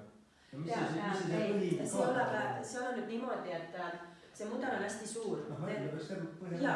Aga lihtsalt kui sa hakkad seda jooksutama, ma lihtsalt seletan sulle, siis sul on vaja päris mitmeid kuid. Ehk siis see mudel töötab niimoodi, et sa võtad mingi piirkonna ja jooksutad ainult mingit piirkonda, sest et see on päris täpne, ta on mingisugune, ma ei ole ise modelleerija, aga ma ei ütle sulle numbrit, äkki ma valetan, aga ta on päris täpne, see tähendab seda, et iga punkt on siin tegelikult mudel. Ja kui sa võtad terve mere, siis kujuta ette, kui palju miljoneid punkte seal on, lihtsalt see mudel arvutab siin kuid ja kuid, et kui sa tahad tulemusi, siis sa võtad tavaliselt mingi piirkonna, mis on nagu representatiivne ja siis vaatad, mis seal toimub, eks ju. Ja me võime seda teha ka edasi, teistele piirkondadele, see on täiesti tehtav. Lihtsalt seda tehakse tükkide kaupa, sest et tervet merd mudelisse jooksutada, see on lihtsalt ebaratsionaalne. Ja soomlased teevad samamoodi tegelikult nagu enda poolt, et kuidas see... See 2,5 kilomeetrit see toru kaugele viia, seal läheb ikkagi sügavus kõrgele. Ja, ta läheb ikkagi kui läheb järsemalt sügavaks kuskil, siis ta tuleb palju lähemale. Meil oli niimoodi, et me tegime 1,0,5 ja see on kindlasti ei toimi, ehk siis ma ütleks niimoodi, et 2,5 on miinimum, võib-olla me räägime kaugemast, et see on hetkel miinimumvariant, kõige lähedasem, mis võib olla, nüüd sõltub mõjude hindamisest, et kas teda peab viima kaugemale ehk veel sügavale või mitte, et pigem seda pidi vaataks. Ja siin on näha siis mõju pinnavees, sellepärast et vesi tuleb kohe ülesse. Siin järgmistel on näha siis mõju põhjavees, ehk siis kuna veekihid on erinevad, eks ju, ja kui sa lased ta põhjast, ta tuleb kohe sulpsti ülesse, ehk siis see mõju ulatub pinnaveele põhiliselt. Põhjavees ta ei segune, sellepärast et temperatuuri erinevus on liiga suur ja soe vesi tuleb alati ülesse. Sellepärast on 2 erinevat mõjupiirkonda. Ja sa pead uurima erinevat, et üks on põhjaveelustik ja teine on siis tegelikult pinnaveelustik. Ja põhjaveel on siis põhjakihtides. On siis mõju selline, et talvel, kuna 10 kraadi soojem vesi, ta tuleb kohe ülesse, siis te nägite, et üleval on mõju, aga alla ta sisuliselt, see mõju on väga-väga väike, et siis 1 kraad kõrgem temperatuur tekib siis kuskil 0,01 ruutkilomeetri ulatuses ainult. Et see põhjavee kihte ta mõjutab väga vähe, aga see mõju on olemas, seda tuleb uurida, aga see ei ole väga suur. Ja suvekuudel siis tegelikult mõju ei olegi võimalik tuvastada, kuna ta tuleb kohe ülesse ja meil on suve niikuinii, põhjas on külmem vesi, üleval on soojem vesi meres, eks ju, siis ta pigem jälle mõjutab seda pinnakihti, aga põhjakihti suvel ta siis põhimõtteliselt ei mõjutagi. Ja kui nüüd peaks selguma, et see variant on näiteks liiga raske elustikule, siis ongi see, et mida kaugemale seda viid, seda sügavamale ta läheb, seda rutem ta seguneb, ehk siis see mõju läheb väiksemaks ja läheb väiksemaks siis ka see mõju. Ja niimoodi hakataksegi siis tegelikult uurima, vaadatakse vee elustikku, vaadatakse, et kui palju võiks temperatuur üldse muutuda, kas 1 kraad on okei või ei ole okei, kui palju, kes seal toimetavad, kes seal elavad, mis kalaliigid on ja sellega saab hakata siis mängima, kui kaugele tuleb siis seda vett juhtida, et looduskeskkond ei kannataks. Et see on sulle alusuuring. Kui kaugel Soome tuumajaamadel see? Väga hea küsimus. Ma just võtsin lahti, et Loviisa jaam, mis pärast näitab kaardil ka, on 2 reaktorit, mõlemad on täna nimivõimsusega 505 megavatti. Et üks juba on peaaegu meie 2 reaktori jagu on. Et neil on reguleeritud on niimoodi, et maksimaalne vee väljalase temperatuur saab olla 34 kraadi ja neil on samamoodi see temperatuuri delta on 10 kraadi. Et ja neil on, ma loen, et neil on sissevõtt on 7 meetri sügavuselt. See on oluline, et sul on, et see võtab pinnavett, sest muidu pinnavesi ju päikse tõttu võib rohkem üles soojeneda. Ja, aga seda, kus neil täpselt välja lase, ma täna ei tea. Jään praegu vastuse õlgu, aga meil Olkiluotos tuleb otse kanalist, kes Olkiluotos on käinud, seal tuleb otse kanalist, läheb välja, ta ei ole väga sügav, aga ta on oluliselt ikkagi sügav kui meie rannikuala, eks ju, et meie päris ma mõtlesin Olkiluoto peale, et seal ka minu meelest tuleb kanal välja ja kohe siin samasse ranniku ei lähe kuskile kaua. Enamasti nii ta ongi maailmas. Et see sõltub hästi palju vee põhjas, kui kiiresti veri sügavaks läheb ja sellepärast see põhjarannik on oluliselt varem, sest et see läheb kiiremini sügavaks kui läänerannik. Läänerannik, ta küll läheb, eks. Et enne kõnnid Saaremaale välja. Et sellepärast, jah. Aga ma arvan, et ikkagi me peame viima läbi korralikult veeelustikku uuringut, et aru saada, mis mõju siis täpselt on ja kui kaugele ta läheb. Aga oluline oli praegu aru saada, et millist ala me suurima peame, sellepärast, et siis sa saad aru, et kogu merd ei uuri ju, eks ju, sest see ei ole mõistlik.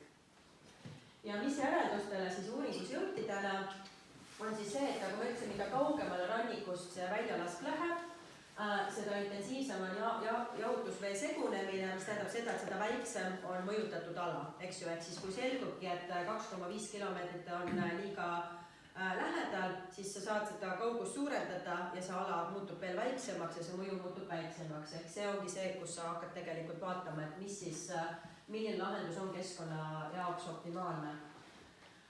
Mõju ulatus sõltub hästi palju tehnoloogiast, ehk siis ongi, et kui meil on otsejahutus, see oli see kõige hullem olukord, kui me hakkame kasutama näiteks jahutustorne, siis see väljalastud kogus on väga väike, ta on 10 kordi väiksem, mis tähendab seda, et see mõju on siis põhimõtteliselt veekeskkonnale olematu, jah? Ehk siis kui selgub, ütleme niimoodi, et ma ei tea, me peame viima torud liiga kaugele, ma ei kujuta ette 10 kilomeetri kaugusele, siis on mõistlikum hakata kasutama juba jahutustorne. Et need 2 erinevat jahutuslahendust lähevad kindlasti sinna keskkonnamõjude hindamisse ja seal peabki hakkama vaatama, mis on parim variant siis, eks ole, et looduskeskkond ei kannataks. Mida on vaja veel teha? Kuna tegemist on mudeliga, siis mudelit tuleb alati kalibreerida, eks ju, ehk siis keskkonnamõjude hindamise käigus kindlasti viiakse läbi ka otsemõõtmised, ehk siis kontrollitakse, et kui mudel eksib, et kas päriselt need temperatuurid, mida mudel ütleb, lähevad kokku päris eluga.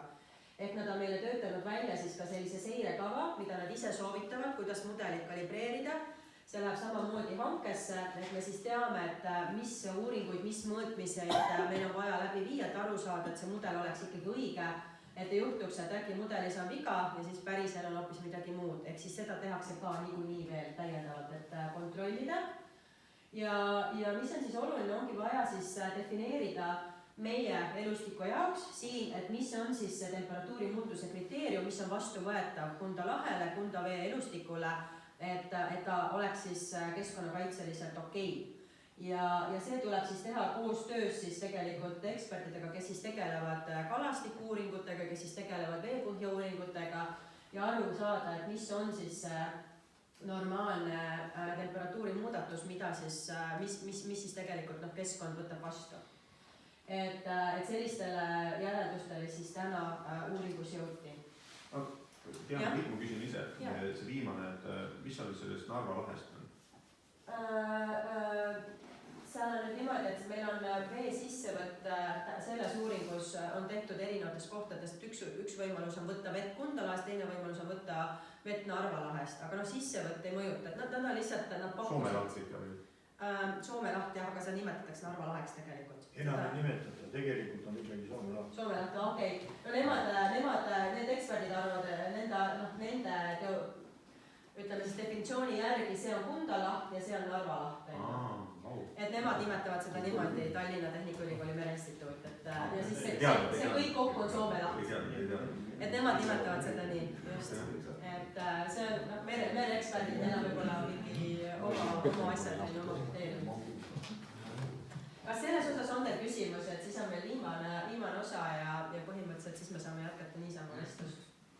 Kas teil selle mere kohta on meil küsimusi või uuringu kohta? Kas seda Loviisa jahutusvett kasutatakse linnalükkeks? Minu teada mitte, et see 10 kraadi lihtsalt, kui sa mõtled, et see 10 kraadi on see temperatuuri erinevus, see ei ole piisavalt soe, et sellega saaks tegelikult kütta, muidu see oleks väga äge lahendus. jah, et me oleme, muidu Fortum pakkus seda Helsingi energiaettevõttele Helen, aga seal on 100 kilomeetrit on vahemaa ja noh, teate, soomlastel on seal rannikul, nad on väga kiindunud sellesse ja seal on mökid ja see toru ei oleks sealt nagu noh, kuidagi väga kallis oleks läinud sealt seda vedada ja teiseks Helsingi see energiaettevõte, mis on teine ettevõte, nagu kuulub 100% Helsingi linnale, toda ei tahtnud ka Fortumit, et no seal on nagu meil Utilitas ja Eesti Energia nagu ei ole nagu suured sõbrad. Ja toru on väga kallis ka, et me tegime ise arvutuse, et kas me saaksime seal näiteks, kui meil asukoht oleks seal Lüganuse, et kas saaks Narvat ära kütta, noh Narvas on ju, hinnad on kõrged ja puha, aga toru, noh tänaste hindadega oli vist 300 miljonit, et too läheks liiga kalliks. No jahutusveega vist ei ole mõtet ka, räägime jahutusveest, mitte vahetavõtust. Ja jahutusvesi, ma selgitan, et too on peale madalsurve turbiini, see aur on õige lahja, ta on oma töö ära teinud. Me ise ei ole ka soojustehnika, aga soojustehnikud selgitasid mulle niimoodi, et kui sai on selline, et jahu on kokku pandud ja noh, aur nagu on kasulik, kui madalsurve turbiinis, aga peale seda on nagu selline jahu nagu laia lisatud. Et püüa siis seda kokku koguda ja teemast uuesti sai teha. Et ta on lihtsalt nagu märg ja nagu laiali läinud aur, mis tuleb uuesti veeks muuta, kondenseerida ja selle kondenseerimise jaoks ongi seda jahutusvett vaja, sest siis selleks kondensaatoris nagu vesi läheb uuesti sinna tsüklisse. Need on 2 tsüklit, et jahutusvesi ei puutu kokku nüüd selle, just need on eraldi tsüklid, jahutusvee tsükkel on eraldi, aga jahutusvesi on põhimõtteliselt 10 kraadi soe, siis 10 kraadi soe vesi meid väga palju talvel ei aita. Nii, ja sadamad ka jäävabaks ei tee kuidagi. No ma ei kujuta ette, kas võib teha, seda peaks uurima, kui mingi osa suunata. Siis me peaksime neid reaktoreid tegema, noh, ikka viid 10 korda rohkem. Et see ei ole nii kuumvesi ja see jahutusvesi, et 10 kraadi. Kui soe see kõige soojem vesi saab olla, mis jahutab? Nagu ma ütlesin, et see on keskkonnanõuetega seotud ja Soomes oli see, et 34 kraadi võis olla maksimaalne see väljalasu vesi. Et tähendab siis sissevõtuvesi maksimaalselt 24 kraadi. Ja kui ta läheb üle selle, siis mujal maailmas on ka, et hakatakse seda võimsust nagu vähendama selleks, et see väljalastava vesi, see temperatuuride vahe oleks väiksem. Mujal on ka see jama, et see kliima soojenemisega tõttu on mered läinud soojemaks, jõed lähevad soojemaks, Prantsusmaal on sama jama, aga sama jama on nagu mitte ainult tuumajaamadega, teiste elektrijaamadega koos on see turbiini aur vaja jahutada. No selleks on eraldi uuringut vaadata siis, et kui kaugelt see sissevõttu teed, et vältida neid riske, et see on optimum jahutus. Aga see sissevõtt on praegu planeeritud ka Kunda lahesse? Sissevõtu osas meil ei ole hetkel mingit konkreetset punkti täna planeeritud. Kunda laht on suhteliselt madal ja 7 meetri pealt ei ime küll. No ütleme seda, täna meil selles osas... Laevade kanalisse ei lähe?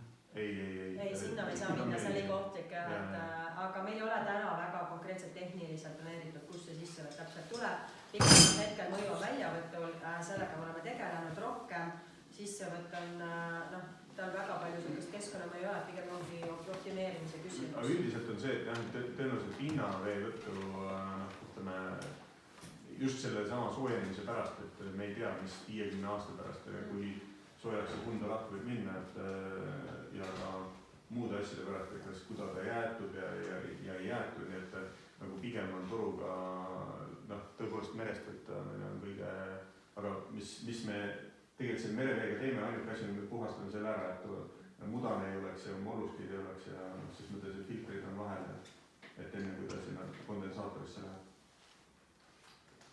Kas on veel küsimusi selle? Kas see Aidu karjääri piirkond, see on ikka lõplikult välistatud, et sinna pole mitte mingit moodi saada?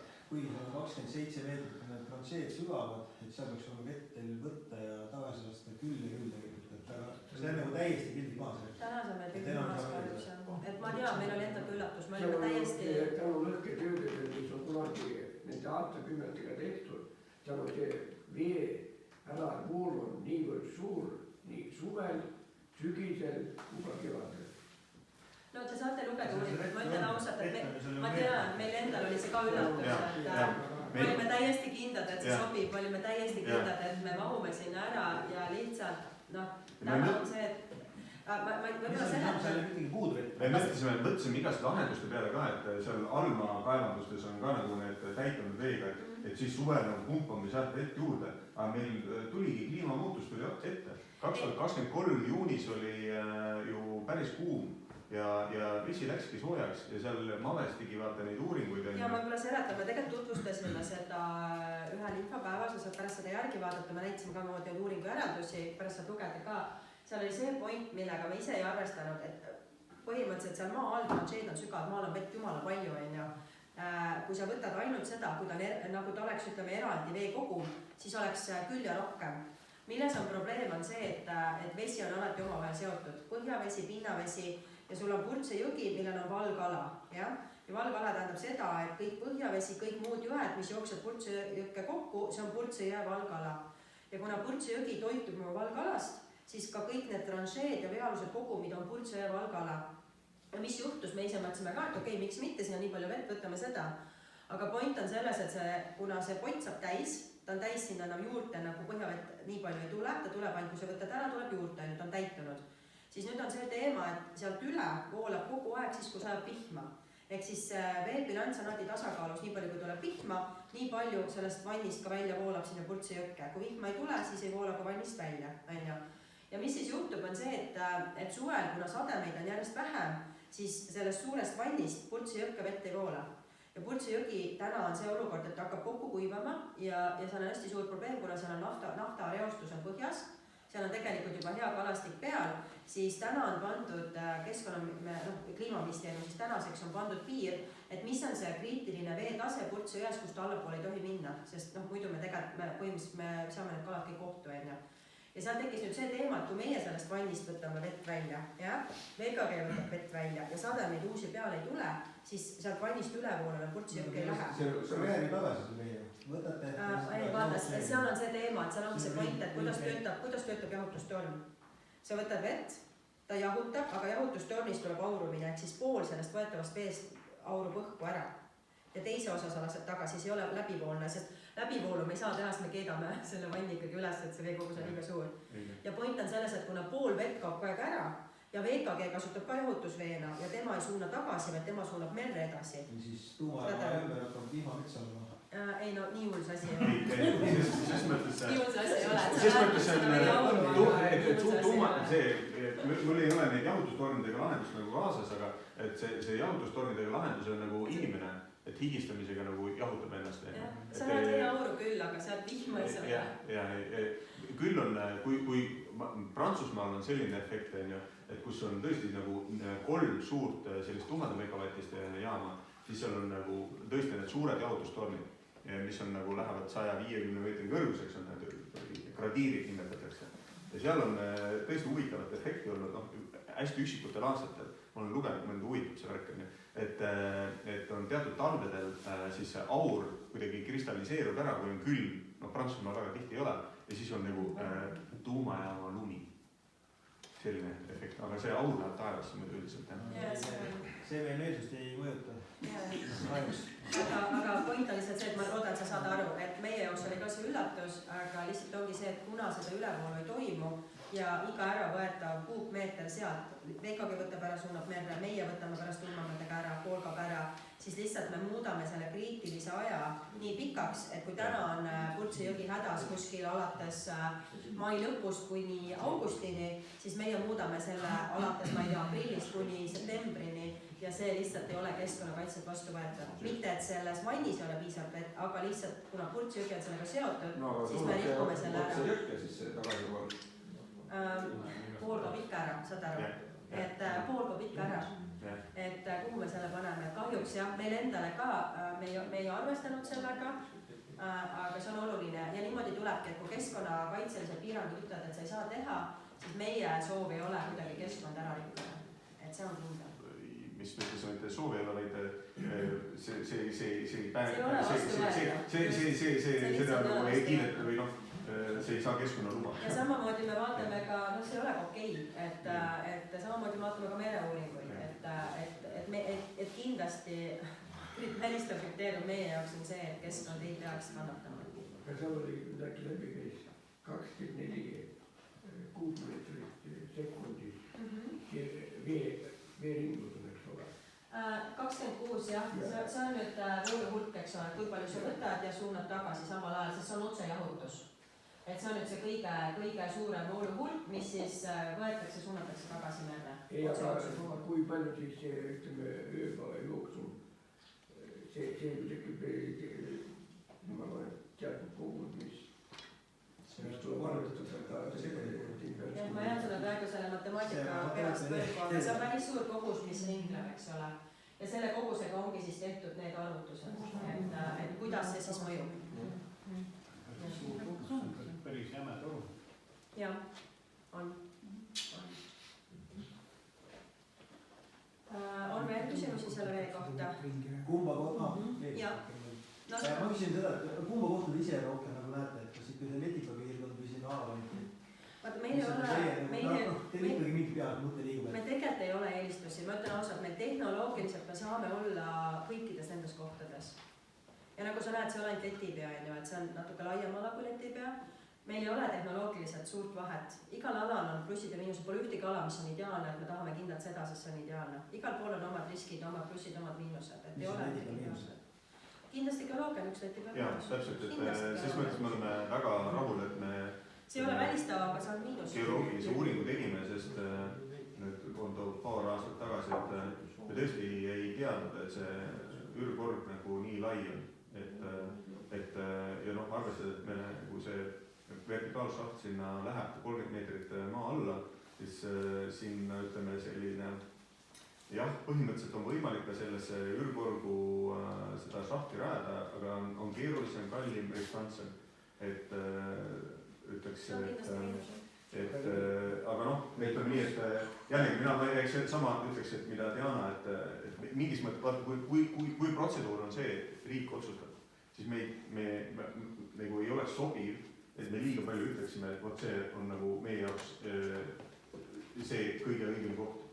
Ja ausalt öeldes kõige õigem koht ka meie jaoks selgub alles nende tööde käigus.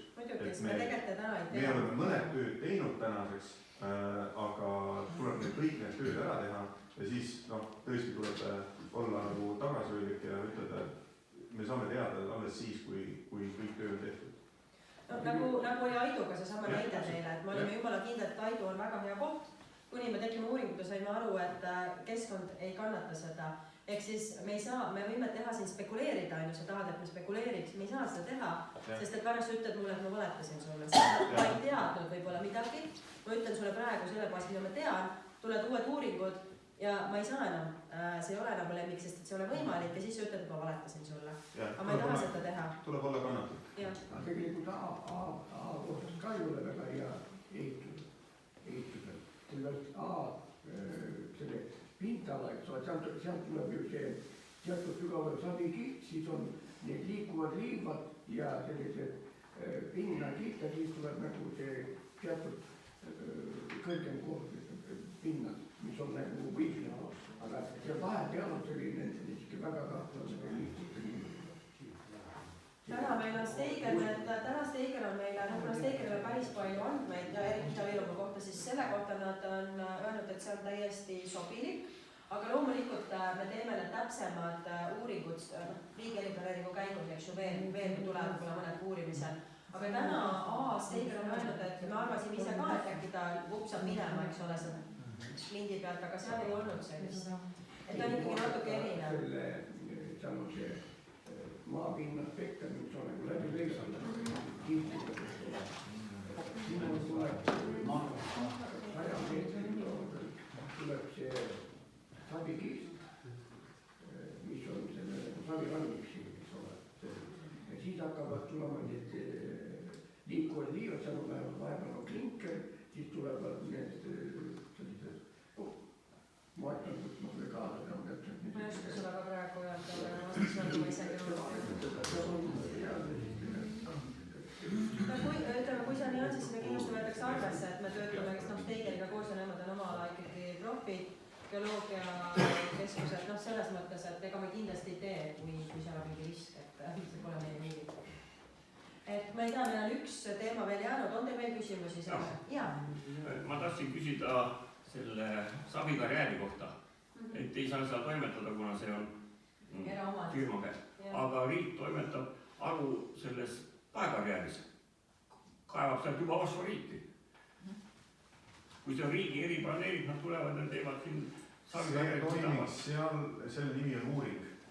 Et see ei ole veel, ütleme, kaevandustegevus olemasolevas kaevandu sees.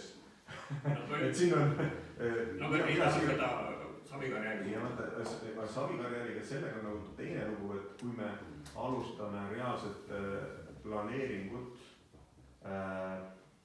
alal, mis kuulub teisele isikule, millel tal on nagu pikaajaline kasutus eesmärk selleks, et savi saada ja tulevikus tsementi toota, siis need on teineteist välistavad tegevused. Mis meil nagu võib-olla Paakarjäär oli ju ka tsemendi tootmine. Ma täiendan sulle seda, et kui riik otsustab, et savikarjäär on vajalik planeeringusse, nad panevad selle ise, neil on see õigus meil eraarendajana.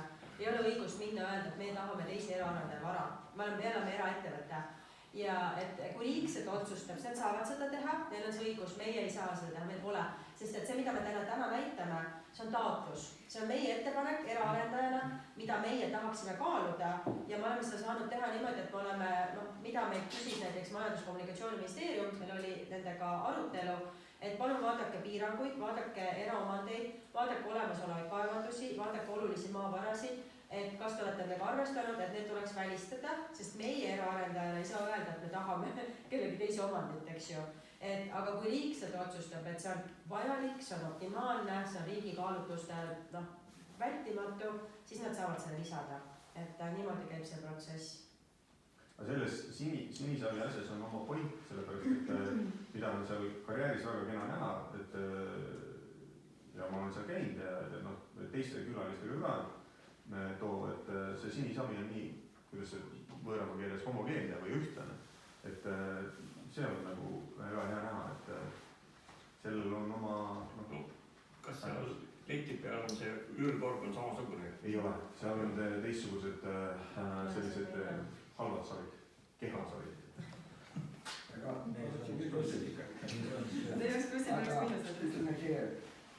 praegu on kõige suurem probleem ongi selle jahutusveega, eks ole. Tegelikult seda jaama võiks ehitada ka sisemaale või merepiirist kaugemale, aga see projekt on nii kallis, et seda ei ole mõtet ehitada seoses sellega, et seda jahutusvett nagu ei ole, eks ole. Mitte ei ole, aga tõepoolest, et... Seda ei saa nii kiiresti ja nii palju momendil, eks ole. No ja kohutuse teemad, et vaata, kui sul on veetolustik hästi pikk, eks ju, ja jahutusvesi on ülioluline tuumajaama jaoks, siis see risk muutub ka väga suuremaks. Sest et mõtle, kui keegi saboteerib tolustikku, kuskil läheb katkise, et mida lähemalt on, seda väiksema risk on ju. Et ta võib-olla tehnoloogiliselt isegi võimalik, aga see risk, ohutuse risk läheb suureks. Siis ongi need planeeringud, mis on siin kalli ligemale, siis seda ei saagi viia kuhugi. No sisemaale ei saa jah, ei saa. Et selles mõttes, mida seal planeeringualas on näidatud, et see A-mets ja malla, et nad on nagu, ütleks piiri peal. Ja mis teeb nii A-metsa kui ka malla natukene, ütleme väike miinus Londra jaoks on too, et nad on kingi peal, et me peaks vett üles pumpama 50 meetrit. Aga see on võimalik, et selles mõttes jälle tehnoloogiliselt need on võimalikud ja realistlikud. See on hea üleujutus teil, nagu madalakinnistul oli ja see on jälle pluss teile. Täpselt, kõigil on plussid ja miinused. Igal asjal on plussid ja miinused. Madalakinnistul jäi siis on ikka asjari madala planeeringualas sees. See on sees. Ja me alguses samamoodi uurisime, et ta on liiga madal, see on üleujutusel, aga siis oli meil tegelikult me küsisime vaata Hollandit, kuidas on ehitatud. Põhimõtteliselt on ju. Ehk siis uurisime veel tehnilise lahenduse juurde, hindasime ära, eks see tähendaks jälle seda, et sa pead seda täitma lihtsalt, et sa ei saa niimoodi olemasolevat ehitada, sa peaksid täitma, tõstma teda või kasutama siis teatud valle ja see on tegelikult tehniliselt täitsa võimalik ja selle me panime praegu sisse tagasi sinna alla, siis see tasub uurida ja see tasub uurida. Ja et see, just see sama sinisavi asi on ju, et mida siin vahepeal küsiti, et ehitage merre on ju, aga too, kui ta on mere ääres ja ta on sinisavi sees, siis see tähendab sinna, kui meil on vertikaalšaht ja ta on sinisavi sees, siis sinna merevesi sisse ei tule. Tolle pärast on madala aga tollega on ka muidugi oma tädad. Aga see on jälle, pole ühtegi ideaalset kohta, et päriselt kui küsite, siis mina ütleks, et meil ei ole eeliseid, seda otsustab riik ja päriselt kõik on teostatavad täna, aga igal on plussid ja miinused, aga kõik need plussid ja miinused ongi, plussid on plussid, miinused on lahendatavad. Ja see ongi tegelikult ka keskkond, see on kogukond, et me peamegi arutama, mõtlema koos ja leidma parima lahenduse. Ja ma ei tea, kas me teeme selle riigi osa või kasu osa ka, et siin on tegelikult kaks haiget, mis kasu on riigile ja mis kasu on ka kohalikule kogukonnale. Seda on ka vist enamus näinud, aga võib-olla kordaks praegu üle, et miks on see vajalik üle korrata. Võib-olla kunagi oli see, et me räägime sellest kogu aeg, aga siis võib-olla väga ei mõtle kaasa veel, et see kõik tundub nii kaugel. Aga kas on mõtet siukse asja teha, kui need asjad muutuvad, kui tuumajaam veel ei olegi, nüüd on juba 65, alustasime 55, aga me pole midagi veel tegema hakanud, juba need asjad muutuvad. Ja vaata, see on nüüd see teema, et need numbrid võivadki muutuda, ma olen nõus, sellepärast, et me saame järjest targemaks, Kanadas ka ehitatakse jaama ja iga kord selgub, et mis on see lõplik hind. Jah, hakatakse ehitama, eks ju. Ehk siis me näitame teile, mäletate, me leppisime kokku, et me oleme avatud ja me näitame oma parimat teadmist, mis meil täna on. Ja me õpime, me saame uusi infot, Kanada saab uued infot ja see, mis meil täna on, seda me teile näitame. Ehk nagu meil on tihti see, et tahaksite lõplikku asja, eks ju, aga kui me näitame teile lõplikku asja, see tähendab seda, et kõik on otsustatud, kõik on valmis. Siis te näete ühte asja, mis kunagi ei muutu. Me näitame teile seda, kuidas see projekt areneb, kuidas me ise saame targemaks ja te näete iga kord seda, mis täna on meie parim teadmine. See on see, mida me näitame. Ja kui sa ei taha seda vaadata, sa ei pea, aga see on täna meie parim teadmine. Päeva lõpuks, kui jaam on valmis, tuleb see lõplik asi, aga siin on tegemist tegelikult sellega, et mis on meie visioon. Et me oleme mõelnud, see meie visioon, mida võiks hakata arutama. Ja mis on see point, on see, et mida me tahaksime põhimõttena pakkuda, on see, et kohalik kogukond saab parema hinnaga elektrit, kui on turul. Et me ei tea ka, mis tuleb turuhind kunagi, eks ju, 10 aasta pärast. Keegi ei oska seda ennustada. Kui oskab, siis kohalik kogukond saab parema elektri hinna kui turul. Samas ma mõtlen, et näiteks Narvas on elektrijaamad. Narva inimestel seal küll elektri odav. Aga see on iga ettevõtte otsus. Ma tean, nemad lihtsalt ei paku seda. Aga nemad tekkisid ju, mis ajal need elektrijaamad ei on vaja pakkuda. Et see on meie pakkumine kohalikule kogukonnale. Et kui see vald, kus tuumajaam asub, võiks ju ikkagi inimesed saada oma hinnaga elektri. Tasuta või? Tasuta kahjuks me ei saa pakkuda, sest vaata, tasuta asjade puhul on see, et vaata, kui tuule hind on miinus on ju, siis inimestel on palka maksta, et see tasutale jätkus. Soomes on see, kus tuumajaamad on, siis seal inimestel on elektri odav, selle tuul. Ei, nemad ei paku seda. Soome seal on elektri mingi odav. Vastutasin, et see on täpselt on tuumajaamust on piisavalt, aga mis on Soomes omavalitsuse hüve?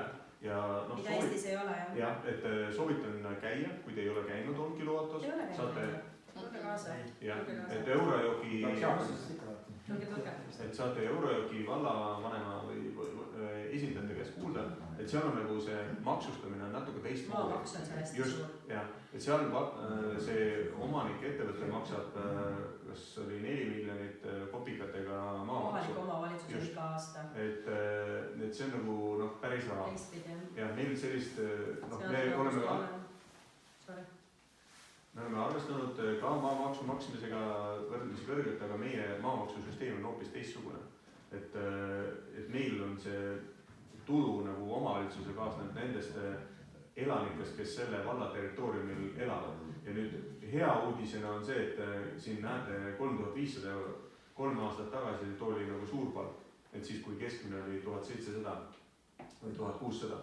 Tänaseks see keskmine on Eestis pisut tõusnud, nii et me ikkagi arvestame kahekordse keskmisega, et selleks, et meil jaama personal noh, kuidas öelda, saab komplekteerida ja noh, meil arvestades nagu neid nõudeid, mis töötajatel on, et me peame, jaama töötajad peavad alluma julgeolekukontrollile, mis võib olla. Aga see odav hind tuleb alles mingi 30 aasta pärast maha. Ei, seda jaama oma rahad oleme tagasi saanud tegelikult.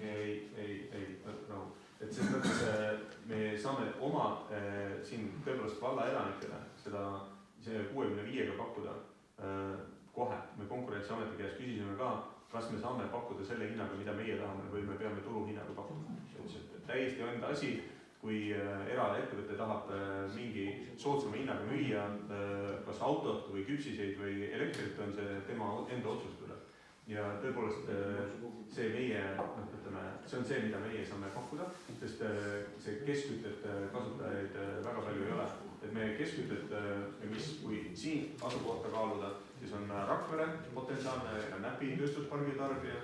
Kui me vaatame Lüganused, siis on Kohtla-Järve, Jõhvi ja see Kiviõli keskküttesüsteem, mis on kõvasti suurem ja noh, ütleme, tarbijad on lähemal, aga kui jah, see keskküte on täitsa reaalne lahendus, et ma olen ise käinud Šveitsis tuumajaamas, kus on ka 2 reaktorit, sellise 360 megavatised ja nemad annavad siis on juba 83. aastast keskkütet andnud ja seal tarbijad saavad keskkütet, on siis aastakümneid saanud kuskil 10 eurot megavatt-tund. On tegelikult see, mida lõpptarbija maksab keskkütte eest ja kusjuures eramatusse läheb ka need keskküttetorustud. Ja see 65 nüüd jääb kuni lõpuni või tuleks jälle muutub? See on täna meie parim teadmine. See on meie parim teadmine. See on meie parim teadmine täna. Me ei saa öelda, mis see lõplik tuleb. Me ise eeldame, et ta ei muutu väga palju enam, aga see on täna meie parim teadmine. Narva piirkonna. Aga mis palju ütleme, see tuumajaam maksma läheb? Ütleme täna arvestus järgi, eks ole, aga ütleme, kui sa pärast vaatad selle, ma vaatan selle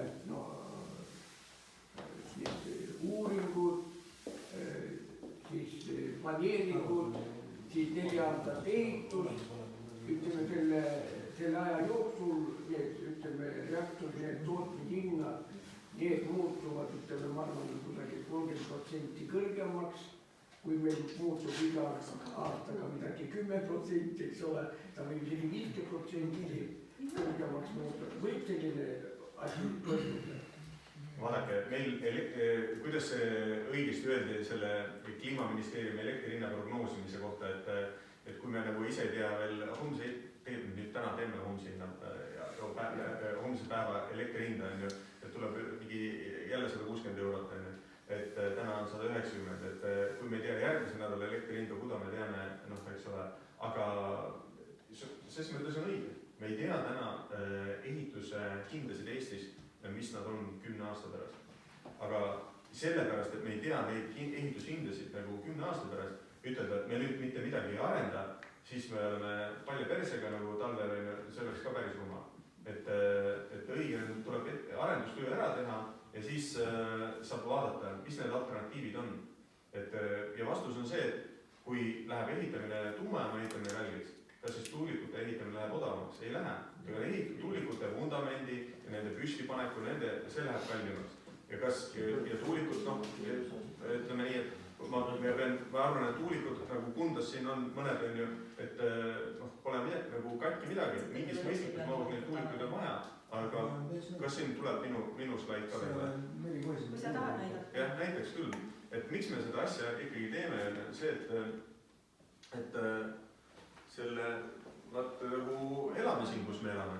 Et ma ei tea, tegid meie esivanemad põhjaliku asukoha eelvalikut ja asukoha hindamist. Et me oleme kahjuks siin Põhjamaal, kus on ikkagi talv ja kohati talvel tuul ei puhu ja siis meil on need fossiiljaamad, mis saavad järjest vähem töötunde ja siis läheb elekter kalliks. Ja see on see, miks me modelleerisime, et kui võtta kogu Baltikum, 6 miljonit elanikku, ja millised tootmisvõimsused meil saavad kasvada, et siis tuumajaam mahub turule väga kenasti. Ja muidu on meil selline lugu, et ongi kohati on sellised nädalad, kus salvestuses pole mingit kasu, tuulest pole kasu, päikest nagu õuvaatad, noh, ei ole kasu, et on vaja selliseid kindlaid tootmisvõimsusi selleks, et elektrihinnad oleksid nagu talutavamad. nii mitte ainult eratarbijale kui ka tööstustele, sest kui tööstus ei ole, siis ei ole töökohti ka ja siis on pensionäridel ka kõik lugu. Et kõik see on omavahel seotud. Vot, et me oleme defitsiidis ja see, et meil on elektrihinnad kallimad kui Soomes, Rootsis, see on see põhjus, miks me selgitame soomlastele ja rootslastele, et jah, te plaanite ise endale tuumajaamu teha, aga tegelikult siia Baltikumi teha on palju mõistlikum. Sest jah, elektrit saab nagu tuua traadiga nagu otseühendusega nagu Soomest, Rootsis, aga selles nemad ei võida. See hinnavahe, sellest võidab see, kes see traadi omanik on. Et seega nagu tuumajaama tegemine elektritootjale selles kohas, kus on see nõudlus suurem, on igal juhul ökonoomsem. Seda me oleme enda Vattenfalli aktsionäärile seletanud ja seletame soomlastele ja teistele, kes võiksid nagu siia lõpuks investeerida. Nii et tõsi on see, et me täna teadmine on see, et üks reaktor maksab 1,7 miljardit. Ja seda kinnitas üle eelmine nädal ühel Poolas toimunud konverentsil siis selle Poola arendusettevõtte asutaja ja omanik, Poole omanik Michal Solovov. Et on selline, sealse ettevõtte nimi on Orlen Syntos. Et Orleni ettevõtte on Mašinikai rafineerimistehast, olete kuulnud?